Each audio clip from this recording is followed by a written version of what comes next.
සුබ දවසක් වේවා. ඉතින් අපි අද රස විඳිමු සිරියහනේ ලනු ඉහිරි සුසුම් හෙළන රෑ කියන ගීතේ. ඉතින් මේ ගීතේ ගායනා කරන්නේ විශාරද එඩ්වඩ් ජයකොඩි සූරීන්, ඒ වගේම මෙය සංගීතත් කරලා තියෙන්නේ එච්.එම්. ජයවර්ධනයන්. වගේම ගීතය ලියලා තියෙන්නේ ලෝෂන් බුලත් සිංහලයන්. ඉතින් මේ ගීතේ කියවෙන්නේ දුප්පත් තරුණිය, දරිද්‍රතාවයට ලක්වුණු දුප්පත් තරුණියෙකුගේ යෞවනයෙකුගේ ඔහුගේ සිතේ බුරබුරා නැගෙන ශෝකයක්, තාරුණ්‍යයේ විලාපයක් කියලා කිව්වත් ඉතින් නිවැරදි. ඉතින් ඔහු ඉන්නේ යෞවනයේ, නමුත් ඔහුට විවාහ වෙන වයසේ වුණත් ඔහුට විවාහ වෙන්න තරම් ඔහුට ආර්ථික පසුබිමක් නැහැ. යම් යම් හේතු නිසා. සමහර විට ඉගෙන ගත්තත් රැකියාවක් නැතුව ඇති. ඒ වගේම දෙමව්පියන්ට සලකන්න, ගෙදර පවුල් පසුබිම ඒවා නඩත්තු කරන්න මේ ආදී තරුණයන්ට තියෙනවනේ ප්‍රශ්න. ඉතින් මේ නිසා ඉතින් මේ තරුණයාට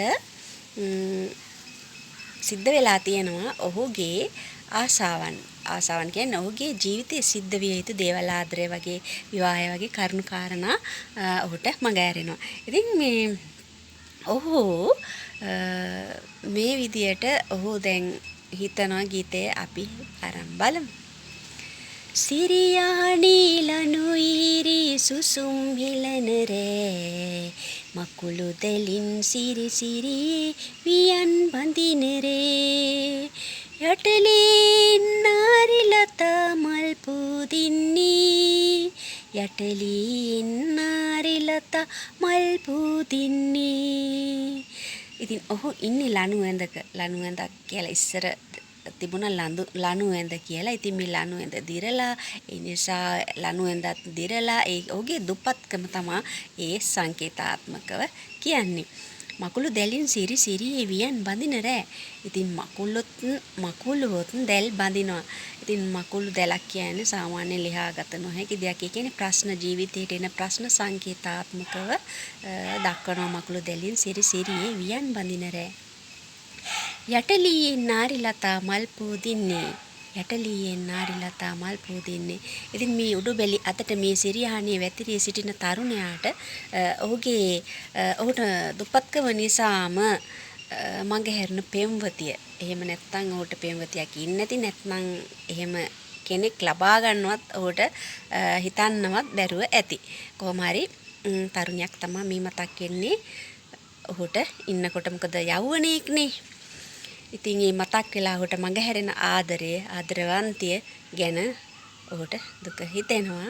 ඔහු ගැනම ආත්මානුකම්පාවක් වගේ ඇති වෙනවා. සඳින් සඳට මුවා වෙලා කල දවසත් ගෙවි ගිහින්, නිතට නూరు කඳුළු බින්දු පෙදුරට මූ වෙලා ගොයින්, යටලින් නාරිලතා මල් පුදින්නේ, යටලින් නාරිලතා මල් පුදින්නේ. ඉතින් සඳින් සඳට මුවා වෙලා කල දවසක් ගෙවි ගිහින්. ඉතින් සඳින් සඳට කියන්නේ පොයෙන් පොයට කාලේ ගෙවිලා ගිහින් තියෙනවා.